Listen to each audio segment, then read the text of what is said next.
सकाळी 6 ते 9 ही वेळ देवांची आहे. 6 ते 9 या वेळामध्ये देवाचं कार्य करावं, देवाचं काम करावं, देवाची पूजा असेल, देवाला नैवेद्य समर्पित करणं असेल, कधी करावं? 6 ते 9 या वेळेमध्ये करावं. पूयो नाम देवानाम मध्यान्नम मनुष्यानाम. 9 ते 12 ही वेळ मनुष्याची आहे. कोणतंही चांगलं काम करायचं असेल, दुकानामध्ये जायचं असेल, शेतामध्ये जायचं असेल, एखादा व्यवहार करायचा असेल, महाराजांनी सांगितलं घरामध्ये किराणा माल खरेदी करायचा असेल 9 ते 12 या वेळेमध्ये खरेदी करा. घरामध्ये सोनं खरेदी करायचं असेल कधी कराल? 9 ते 12. निवांत झाल्यावर 4-5 वाजता करू नका.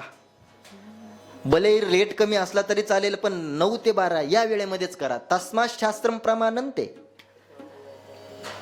9 ते 12 या वेळेमध्ये मनुष्याने आपलं काम केलं पाहिजे. पूयो नाम देवानाम मध्यान्नम मनुष्यानाम अपरान्नाम पितरांनाम. 12 ते 3 ही वेळ पितरांची आहे. आपल्याकडे पितृ पंधरवड्यामध्ये आपण नैवेद्य समर्पित कधी करतो? आपल्याकडे 12 नंतर आहे का?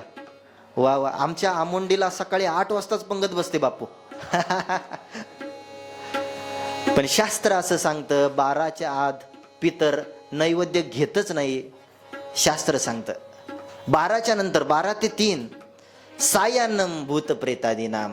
3 ते 6 या वेळामध्ये भूत पिशाच उतरवणारे जे लोक असतात ना, ते आपल्याला भर पहाटे बोलवत नाहीत, भर दुपारी बोलवत नाहीत. त्यांची वेळ ठरलेली आहे 3 ते 6. का? त्या वेळेमध्ये ते जे मंत्र टाकतात त्या मंत्रावर त्या वेळेमध्ये चांगला परिणाम होतो. म्हणून सकाळी 6 ते संध्याकाळी 6 पर्यंत कोणी काय करावं याचं वर्णन सांगितलं. याचं बंधन आहे, पण नामस्मरणाला कोणतंच बंधन नाही महाराज.